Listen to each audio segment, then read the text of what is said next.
shit. They're like, Yeah. we've had people tell us that we don't even make any sense, and I'm just like, okay, whatever. Don't. People are always going to talk trash and try to put you down. Yeah. But man, I wanted to. Oh, Nick, do you have anything, man? Before I don't want to steal all of Adam's time from you. You're good. You're good. I got two short ones, and it kind of pivots into a little bit of a more in-depth question. So the two short questions are, first of all, how old are you, and how long have you been pulling? I am 24 years old, and I've been arm wrestling since January of 2015. So it was going on 7 years now, 6 years. Right. So Damn, what I'm kind of getting to with that is I'm 22. I started, so January will make 2 years for me that I've been arm wrestling. And I drew you at Southeast Regionals, and you just blew through me. Like, I was like, oh my God. Like, especially once you got a little bit of cut. So my thing is that I'm kind of leaning towards it. What do you think starting so early in life like, what kind of advantage do you think that gave you over guys who start a little bit later in life? Yeah. And now when I say I started January of 2015, like that's what was my first tournament. And, I started training for it, and I went out to WAL for regionals, completely not knowing what arm wrestling was. And then I went to the Citadel and played college football for 4 years. So, I was maybe hitting one tournament a year, like training arm wrestling specific when I could. But, I think starting out at a younger age definitely helps with the technical side. And I mean, the tendon build and the bone structure build up, to develop that. I see, how many young guys do you see that started, before the age of 18 or even, around 18, 20 years old that have been doing it for at least 5 to 10 years that have those major bicep or, bone break injuries. I don't see many. No, I don't know any guys. Yeah. Yeah. I see that more in the guys that, start later in life and from that. Now, there's obviously some exceptions, but that doesn't mean, in my opinion, starting later in life is bad either. There's advantages to starting later, if you ask me. There's advantages to both. Like I'll give a shout out to, Shane Owens and Brian Wooten. Both of them are, they started later in life, definitely not at 18, 25. I think both are in their 30s, and they are just so strong, and they're, and they're getting stronger. And it's like every single practice you go to with these guys, it's like, gosh, dog, their side pressure just like goes up 10 pounds every time. I swear. I mean, it's and both of them have experienced injuries. Both of them broke their arms. Yeah. And Shane tore a bicep, and like crazy, like 3 weeks after Shane's tear, I mean, he's on the table left-handed, and I can't even move. I'm telling you, I couldn't even move this guy 3 weeks post surgery. Guy's an animal. I mean, that's just, so I think those guys have a certain advantage as well. But the younger guys definitely, I mean, you start younger, you get more experience. Oh yeah. And then I think the ratio at which your bones, tendons, ligaments, and muscles, I think they grow equally together versus somebody who maybe just worked out in the gym until they were 30, 35, and then started working on that bone structure and those tendons and ligaments, because their strength level definitely is through the roof musculature, than their muscles, but maybe their structure can't support that. And that's why you see some of those injuries, in my opinion. Right. Yeah. Go ahead, Nick. Well, I was saying, when I started, I had just turned 21. And when I started pulling guys who were kind of around the same experience level as me, if they had, if they were in their 30s or so, you could tell immediately they were a lot, even though we were at the same experience level, they were so stiff. You know what I mean? Yeah. Like the elbows and the shoulders, it was just stiff, especially sideways. Yeah. Oh, yeah. Yeah, I can relate, man. Those guys they're really strong that way. Adam, would you say that most of the older people that I've arm wrestled that started later, they have a lot of hand control. Like their hands are really strong.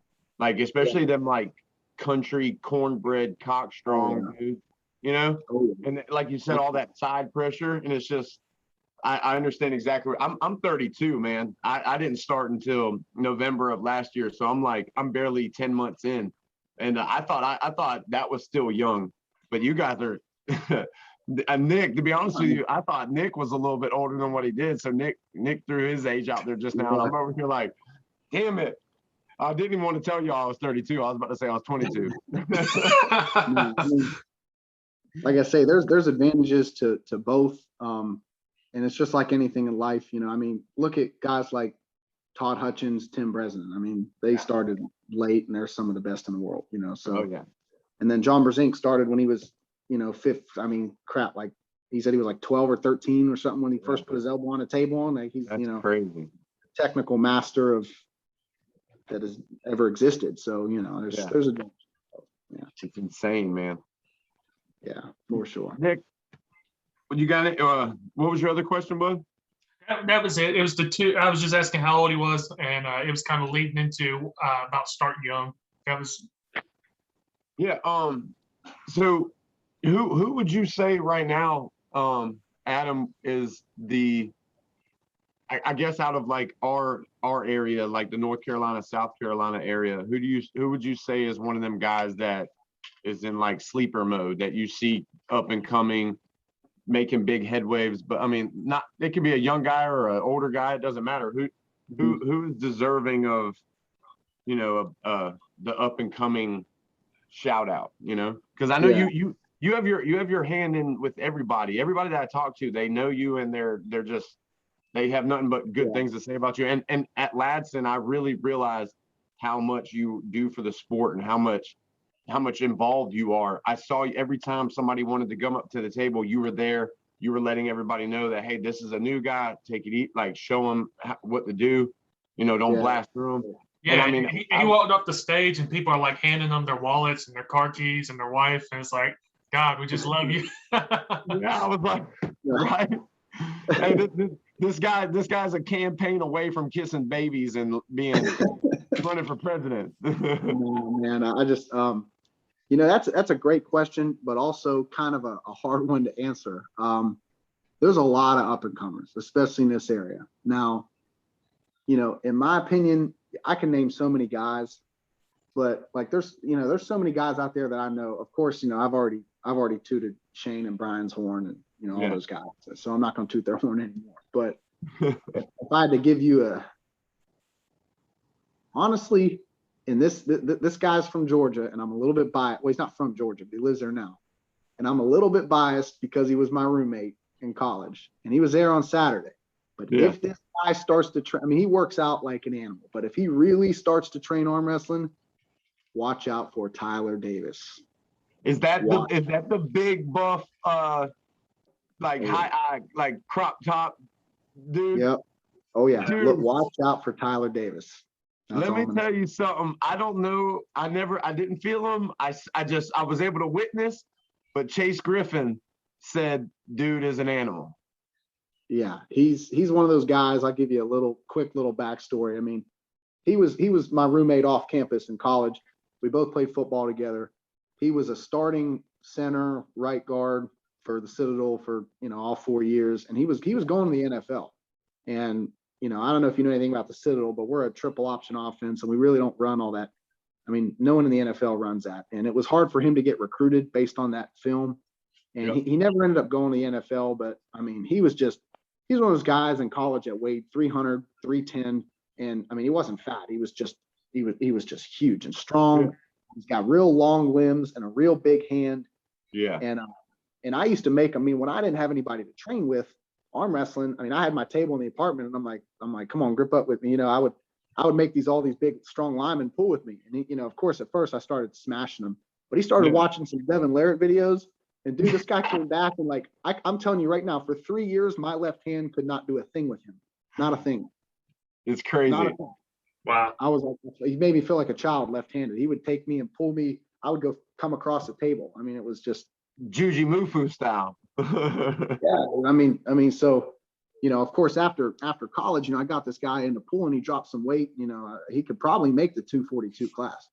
Yeah. You know, it wouldn't be much for him. And I mean, he just, you know, he goes to a lot of PAF events. He lives over there by Beaufort, Georgia. So, you know, Anthony's finals there the past 2 years, and, you know, he'll be there this year and watch. I mean, this guy's he's gonna make some noise if he really. I mean, I think he's only like 30 minutes away from Ron Bath. I'm like, dude, Let's Like, get this going. Yeah. Like we have a Calvin over here in the United States. I was watching him, man. I've never seen a more like jacked, lean person just come up there, and it was insane. He was super big. And I was like, and he's not an arm wrestler. That's the craziest thing. Like he's not this guy doesn't put his elbow on a table like only every now and then. He's not an arm wrestler, but he naturally moves that way. He's got such a big hand. And I'm like, dude, I gotta drive almost 3 hours one way to practice. Like, you tell me one of the best that's ever lived is 30 minutes from you. Like, come on, man, start training shit. get it going. Yeah, come on.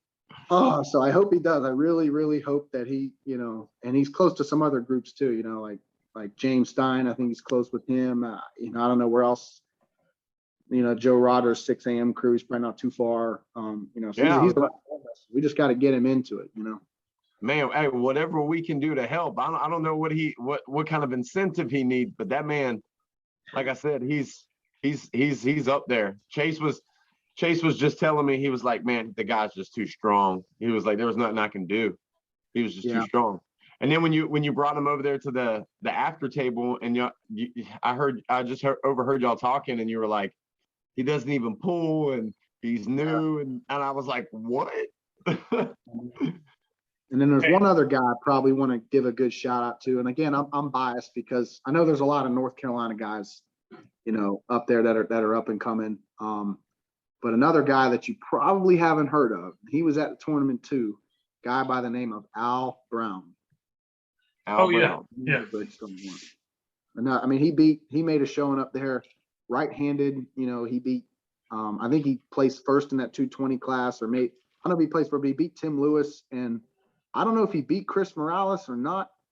I want to say he did right here. Maybe I'm wrong. I don't know, but it was either a good match to me, but he beat Tim Lewis. I know what you're talking about now. He did beat Chris.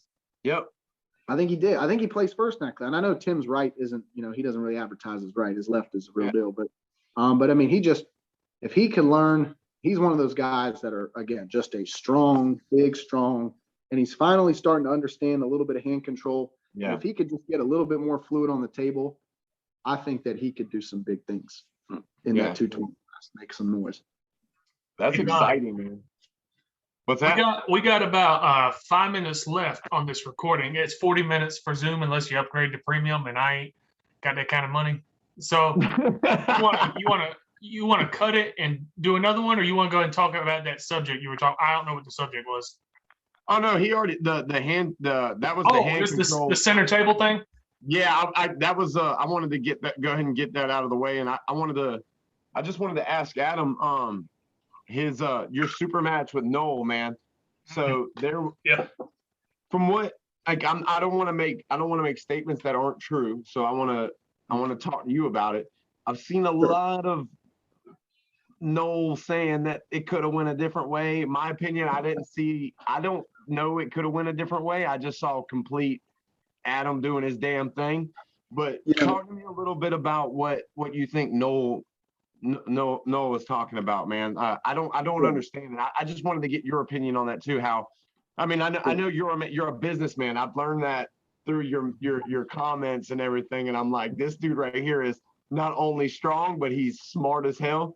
So I wanted to get your take. Is that just somebody who just got the best? He got the better of himself that day and he lost, and is he just mentally trying to tell himself that he's still in the game with you, or is that is there really something there that he could possibly adjust on? Well, and before I say anything, Noel is a very strong, very technical, he's a great arm wrestler, and he has all the tools to beat anybody. He's got the tool. He beat me one round. So he's got the tools. But I love the guy, I do. But I think he felt. If you recall, I don't know if you looked at King of Florida footage at all. But the only win he got on me there, when I drew him in the first round, I beat him in a hook, very similar to how our super match went. And then when we got to the finals, he asked to go to the strap. And I said, sure, why not? I'm already up. He's got to beat me twice. Whatever, I'll feel him out in the strap. Yeah. And I'm not going to say I was sleeping, because I wasn't sleeping, but I didn't really pull very offensively. I kind of just wanted to, get into the strap and sit back and feel his power there. And I mean, it was a lot. And he, I didn't think, he made a big surge and they called it a win. I didn't think it was a win. Yeah. But, and then of course, like after they called it a win and I'm looking over and I'm like, what the heck? He surged a couple more times that was a pin. So it was, and I'm like, okay, whatever. And, and then our last match, he asked to go to the straps again. I'm like, yeah, no, you're gonna have to earn that. So, Yeah. Exactly. And then I beat him kind of the same way I did the first time that day in a hook. So I think he feels that if he can get to the strap, that he'll have a much better advantage. And of course, anybody in that class pulling me in the strap will, because usually my hand is bigger than everybody in that class. So, but not because I'm necessarily a bad strap puller, but I personally, I don't feel that he, at this moment in time, that he can beat me. Yeah.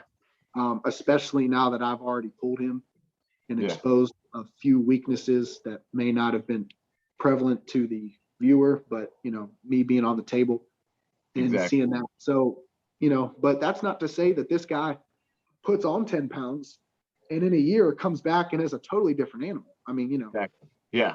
I think he started out at like 160 pounds or 100. I mean, so he's already come this far and he's only going to get better. So exactly.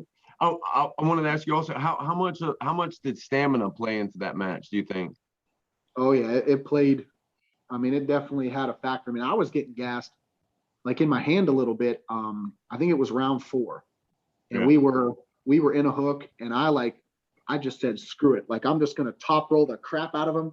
I saw that's thank you. I wanted you to talk about that. Dude, your ability to just go, you're so strong, man. For you to be able to go into a hook and then just, most of the time, like people when they try to transition from a hook and go to a top roll, they get taken from that that pressure release. But your ability to maintain that same pressure, and I just saw you sit there and you were cracking it, man. I saw it go back a little bit, like every time, and I was like, this dude is an animal. I think you're talking about round 5. Round 4 was very similar, but they called him on an elbow. Like I was going, but they called him on an elbow foul, which of course restarted the match. And I was like, man, all that work and that didn't get me nothing. Yeah, exactly. Here we go. Very similar thing in round 5. And I will say, I mean, like you said, stamina. I don't know if I'd have been able to do that round 1 or round 2 with him because, he's definitely fresh. Yeah. And maybe his hand would have been, I mean, to me, that was just the first element of him that was gassing, know. And it's not that it was like gassing to where it was weak, but I mean, his arm wasn't fading at all, but his wrist and his hand just a little bit. And so that's kind of where I went. I shouldn't be saying this because now he's going to be doing wrist curls until next time.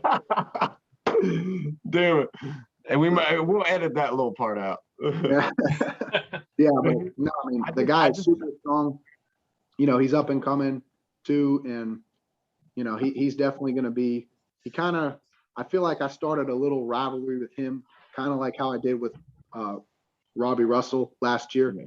That same. He and I are probably going to always go at it. Noel's probably another one that's going to go at it.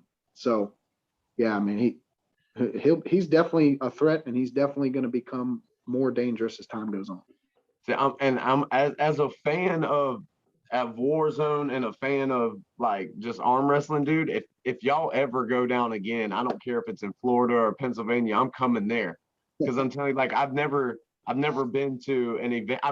As a ex-football player, and I played baseball in high school and then soccer in college. It's like I've never had that much. Like I wasn't even pulling, and I was just like, this is amazing. The energy that. So if that's a rivalry that's going to continue in the future, then I'm all for it, man. Yeah, I see us pulling again in the future at some point. Maybe not soon, but when things settle down and he gets some more training under his belt, yeah, most definitely. We got 15 seconds, man. I just wanted to let you know I really appreciate having you on, and